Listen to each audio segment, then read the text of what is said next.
Alors aujourd'hui, une petite vidéo pour vous présenter la recherche des cousins, grâce à notamment Généanet. Voilà, vous étiez pas mal à me demander un petit récapitulatif de la dernière séance qu'on avait fait là-dessus. Je vois pas trop comment vous le faire par écrit, donc on va essayer une nouvelle vidéo. Voilà, nouveau format. L'avantage c'est que vous pourrez la regarder à volonté et revenir en arrière, aller en avant, accélérer, etc. Allez, c'est parti.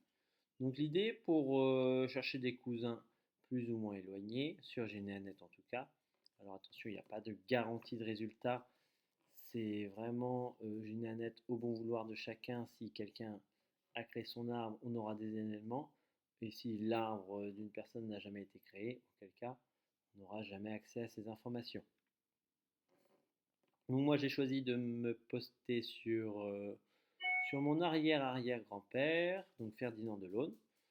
Donc, et je vais essayer de trouver des personnes connectées à lui. Donc, donc pour ça, voilà, j'ai quelques éléments. Donc, vous voyez à droite, j'ai renseigné où est-ce qu'il est né, où est-ce qu'il s'est marié, et où est-ce qu'il est décédé. Donc voilà, c'est des éléments qui vont nous permettre de faciliter. Donc, ce qu'on peut constater déjà, c'est qu'il a eu une première épouse, Clémentine Beauplet, et une seconde suite au décès de Clémentine. Donc voilà, Marie-Louise Bablé. Donc c'est parti pour la recherche. Donc pour moi, là où je vais, c'est qu'en haut ici, donc je vais sur l'onglet rechercher, rechercher toutes les données. Voilà. Donc je m'ouvre une nouvelle page à côté. Voilà, après c'est ça la recherche, c'est comme vous voulez. Et donc je vais saisir le nom de mon ancêtre et son prénom. Donc voilà, moi je mets juste le premier prénom pour commencer, j'essaie de ne pas être trop précis, parce que plus on est précis, moins on a de résultats. Et c'est pour ça que d'ailleurs, je ne vais pas taper sa commune de naissance, mais plutôt son département pour cibler un petit peu large. Donc il est né en Mayenne. Et je vais voir si d'autres personnes sur GNNet l'ont référencé dans leur arbre. Allez, rechercher. Donc voilà, on a 39 résultats. Voilà, c'est bien, c'est pas trop, hein, parce que s'il y a trop de résultats, c'est un petit peu dur de s'y retrouver. Alors moi j'aime bien afficher tous les résultats en général sur une seule page. Donc voilà, ce qu'on peut constater, voilà, on a des personnes qui l'ont déjà référencé. Donc ce qu'on peut voir, c'est que nous, il était né en 1877, décédé en 1968. Donc voilà, le premier résultat qu'on trouve, c'est bon, c'est les bonnes infos. Sauf que c'est pas un descendant direct de cette personne. Donc je vais vous montrer comment on repère un descendant direct. Donc je continue. Tiens, là je vois une photo. Ah, bon, Connie 56 340, c'est le mien. Voilà, donc je ne vais pas cliquer sur mon propre résultat. C'est pas grave, je continue. Donc ça aussi c'est moi. Tiens, Delaune Ferdinand. Voilà, tiens, j'ai deux infos. C'est le même arbre, donc de AM Delaune. Donc si je vais un peu dessus, Anne-Marie Delaune. Et donc elle, je sais que c'est une descendante directe de Ferdinand Delaune parce que ici, là, à côté de la photo, vous voyez un petit rond gris. Et bien ça, c'est super intéressant parce que ça nous dit que la personne qui a fait l'arbre descend directement de cette personne. Donc voilà, la souche de l'arbre est connectée à la même personne. Donc voilà, en plus j'ai les deux mariages qu'on avait évoqués avant. Donc je suis curieux, je clique, je regarde, tac. Voilà, alors là on a une vision sur la fiche de l'individu, mais nous ce qui nous intéresse, c'est aussi de voir l'arbre pour voir comment il se décompose. Tac, voilà. Ça s'affiche. Donc voilà, on retrouve bien Ferdinand Delaune. Et donc ce qui, pareil, va toujours nous intéresser, c'est, donc là tout à l'heure dans la barre de recherche, on avait des petits points gris. Et là maintenant, au niveau des photos, vous voyez, il y en a un petit peu partout. C'est des petits points verts. Donc ça veut dire les petits points verts sont les ascendants directs de la personne qui a fait l'arbre, à savoir les ascendants d'Anne-Marie Delaune. Donc voilà, on voit qu'elle du coup elle descend de Ferdinand de Laune et du second mariage, Marie Bablé, point vert. Et donc on retrouve qu'ils ont eu un enfant qui s'avère, voilà, 1916. Voilà. Bon, après, les résultats sont masqués, mais il s'avère que c'est le père d'Anne-Marie Delaune qui est ici en personne masquée. Donc pourquoi personne masquée? Voilà, selon les réglages qu'on choisit dans son arbre, on peut masquer les contemporains. Donc toutes les personnes de moins de 100 ans sont automatiquement masquées par Généanet pour protéger euh, la confidentialité de certains éléments. Donc voilà, après, bon voilà, c'est masqué, donc on ne peut pas aller plus loin.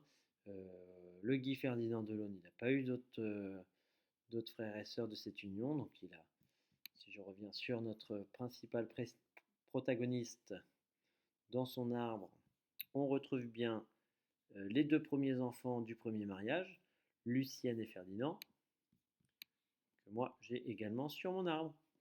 Voilà, donc les infos match, on peut s'amuser à vérifier, voir s'il ne manque pas des petites infos. Voilà. Et pour finir, bah, on peut se dire, bah, tiens, Anne-Marie Delaune, donc Sosa numéro 12, pour Ferdinand Delaune, donc ça veut dire qu'en fait c'est son grand-père. Et ça se vérifie plus tard. Donc ce qu'on peut faire grâce à Généanet, on peut cliquer sur, voilà, sur la petite barre généalogie de Anne-Marie Delaune.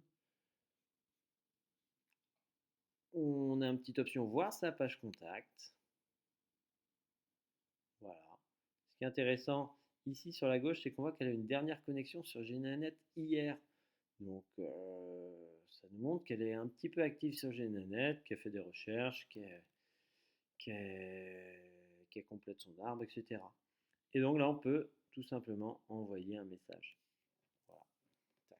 Pas plus simple, mettez un objet, mettez votre message, vous vous présentez, ce que vous voulez. Voilà, donc on a identifié une cousine potentielle, hein, c'est toujours évidemment soumis à vérification des sources, ce que je vous invite systématiquement à faire. Donc on va continuer notre recherche, donc là on a identifié une première cousine, ça c'est pas mal, et on va voir si on peut pas en trouver d'autres. Donc là j'étais qu'au premier résultat, je continue de descendre, j'ai des résultats qui correspondent, mais bon, pas de petits points gris, pas de petits points gris, donc on continue, on continue. Voilà, on trouve les photos, mais non, toujours pas les points gris. Voilà, ce qu'on va chercher, nous, c'est les points gris. Tiens, un point gris, mais au final, c'est Anne-Marie Delaune à nouveau, donc on vient déjà de lui envoyer un message. Tac, donc on continue. Et là, tac, ça c'est moi. Un autre point gris, on cherche, on cherche, on cherche. Tiens, et là j'en ai un nouveau que je connaissais pas, que j'ai découvert tout à l'heure en préparant la petite vidéo. Donc on a, en fait, c'est l'info correspond pas.